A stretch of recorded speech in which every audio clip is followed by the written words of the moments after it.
Hi guys, welcome back to the Whole Babe Homestead. So I ran out of cement. The block holes are filled.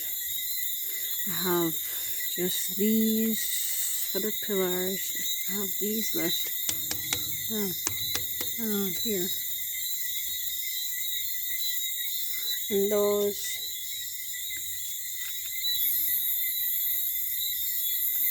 How did sun get in there?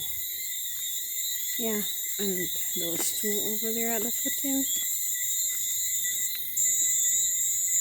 They're well set.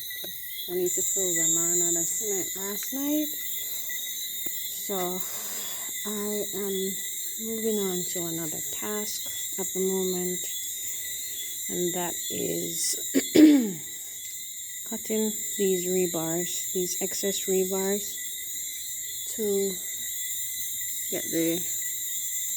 pretty much get everything ready for these windows need to be dressed. So I'm cutting these off.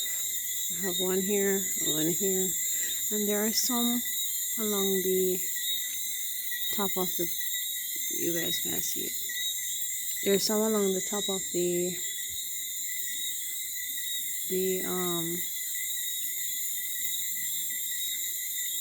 walls where the sill plate need to sit. I have some of those to cut off too. I'm going to do that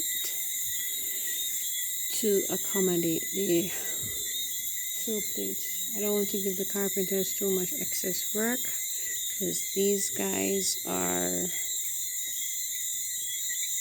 I'm telling you, they're hawks when it comes on to money. So I'm just doing what I can to make their workload lighter, so I can just get them in, frame out the house, roof it, and get out as fast as possible, spending less money and such. So that's what's going on at the house right now. So I'm gonna get to it and keep you guys updated step by step. Thanks for watching. Bye bye.